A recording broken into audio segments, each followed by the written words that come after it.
Lenin fundó el Gulag, un acrónimo de Administración Principal de Campos de Trabajo Colectivo, la red de prisiones y campos de trabajo forzados en toda la Unión Soviética, pero fue Stalin quien los empleó para sus fines más horribles y al menos semi-efectivos. Los campos, como las cárceles de todo el mundo, se utilizaron para albergar a delincuentes. El objetivo principal del Gulag, sin embargo, era ganar el control de la población a través del miedo, encarcelando y ejecutando a indeseables, críticos del comunismo y cualquiera que desafiara a Stalin. Más de 3.7 millones de ciudadanos soviéticos fueron obligados a ingresar a los campos, muchos en las zonas más remotas y áridas del país entre 1931 y 1953. Casi 800.000 de ellos fueron ejecutados. En su apogeo, la red Gulag incluía cientos de campos de trabajo que albergaban entre 2.000 y 10.000 personas cada uno. Las condiciones en el Gulag eran brutales. Se podía exigir a los presos que trabajaran hasta 14 horas al día, a menudo en condiciones climáticas extremas. Muchos fallecieron de hambre, enfermedad o agotamiento. Otros simplemente fueron ejecutados. Los presos en los campos de Gulag se vieron obligados a trabajar en proyectos industriales, mineros y de construcción a gran escala. Los equipos de trabajadores de Gulag trabajaron en varios esfuerzos soviéticos masivos, incluido el canal Moscú-Volga, el canal Mar Blanco-Báltico y la carretera Colima. Aproximadamente desde 1929 hasta 1932, en nombre de promover el comunismo y fortalecer su control sobre el Estado, Stalin se apoderó de la tierra y las propiedades de millones de familias campesinas y las obligó a abandonar sus propiedades. Muchas de ellas terminaron en el Gulag. Esta gente, Gulags, era la más rica de la clase campesina y se la veía como una amenaza directa al gobierno de Stalin. Entonces fueron desposeídos, muchos fueron desaparecidos y los demás fueron exiliados y obligados a trabajar en granjas colectivas o en el Gulag, en minería o construcción. Stalin, preocupado por los elementos subversivos dentro de las fronteras soviéticas, también ordenó el reasentamiento forzoso de poblaciones enteras, personas de nacionalidades específicas que vivían en la Unión Soviética y que fueron deportadas o trasladadas a áreas remotas del país, en lo que algunos llaman asentamientos especiales. Con su política de desculaquización, Stalin aniquiló a toda una clase, dañando gravemente al sector agrícola de la economía, lo que contribuyó a que millones más murieran en la Gran Hambruna.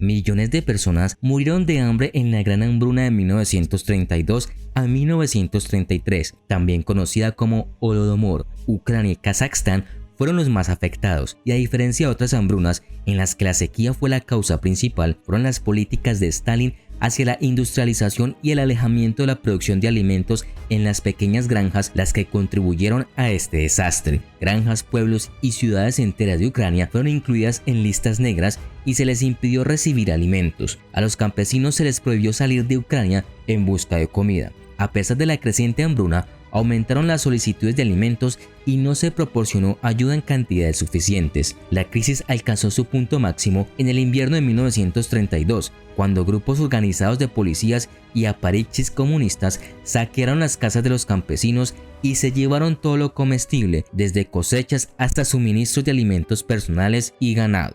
El resultado de la campaña de Stalin fue una catástrofe. En la primavera de 1933, las tasas de mortalidad en Ucrania se dispararon. Entre 1931 y 1934, al menos 5 millones de personas fallecieron de hambre en toda la Unión Soviética.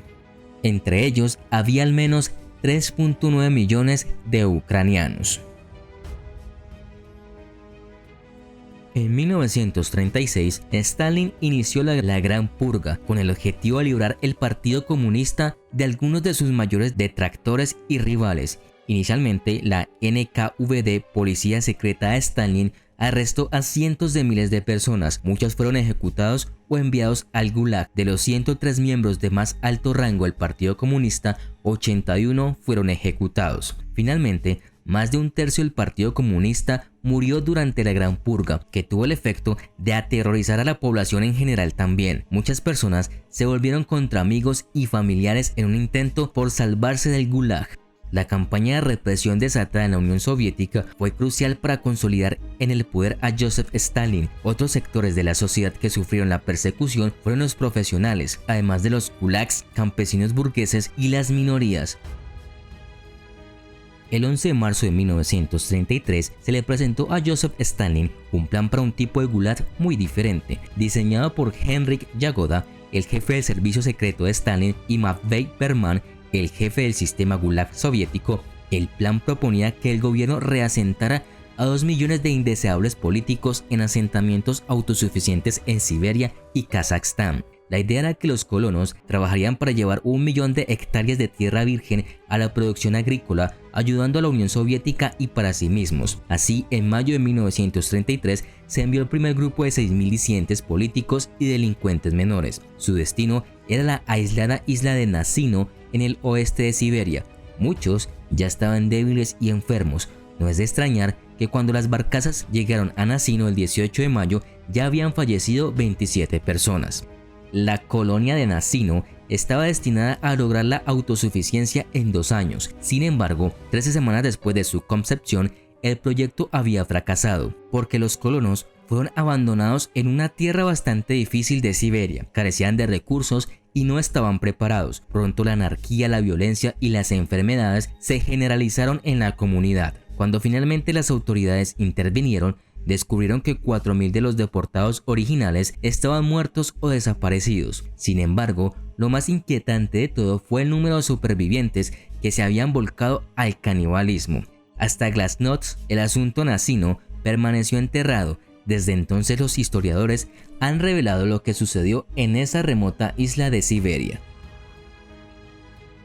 Esta fue la ejecución masiva de oficiales militares polacos por parte de la Unión Soviética durante la Segunda Guerra Mundial. El descubrimiento de este acto precipitó la ruptura de las relaciones diplomáticas entre la Unión Soviética y el gobierno polaco. En 1939, Polonia había sido invadida desde el oeste por las fuerzas alemanas y desde el este por las tropas soviéticas.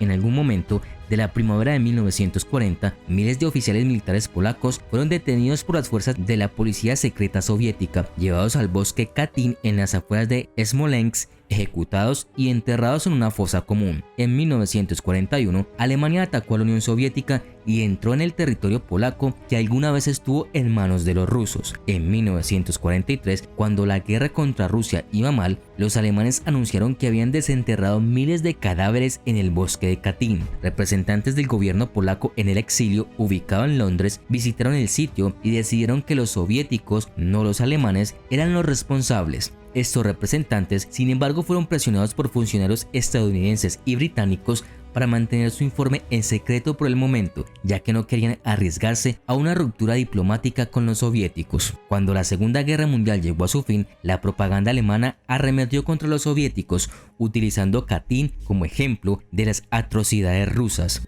El líder soviético Joseph Stalin negó rotundamente los cargos y afirmó que los alemanes eran los responsables de esto. El asunto no se volvió a tratar durante 40 años. En 1990, sin embargo, 2 factores empujaron a los soviéticos a admitir su culpabilidad. Primero, fue la muy publicitada política de apertura de Gorbachev en la política soviética. Esto incluyó una evaluación más sincera de la historia soviética, particularmente en lo que respecta al periodo de Stalin. El segundo fue el estado de las relaciones polaco-soviéticas en 1990. Griegos. El enjuiciamiento de los griegos en la Unión Soviética fue gradual. Al principio, las autoridades cerraron las escuelas, los centros culturales y las editoriales griegas. Luego, en 1942, 44 y 49, la policía secreta arrestó indiscriminadamente a todos los hombres griegos de 16 años o más. Esto afectó principalmente a los griegos pónticos y otras minorías en el krai de Krasnodar y a lo largo de la costa del Mar Negro. Según una estimación, se deportó a unos 50.000 griegos.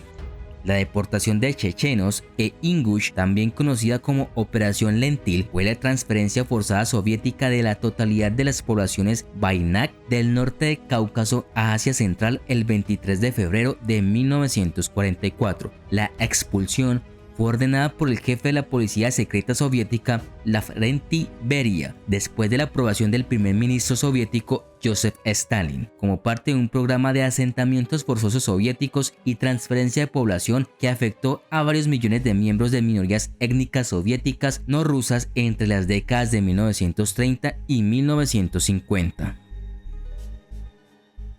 El golpe de estado comunista de Mohamed Daoud en 1973 y la posterior intervención soviética en 1979 ocasionaron la guerra civil y la economía pronto quedó arruinada. Los militares afganos comunistas y los soviéticos se dedicaron a practicar la guerra total y a ejecutar incluso a la población civil. El objetivo era sembrar el terror, asustar a la población y disuadirla de ayudar a la resistencia. Incluso se utilizó contra los poblados el napalm y el fósforo, así como diversos tipos de gases tóxicos, y se sembraron unas 20 millones de minas. A la guerra contra la población civil se sumaba el terror político que se ejerció ininterrumpidamente en las zonas controladas por los comunistas afganos con el respaldo de los soviéticos.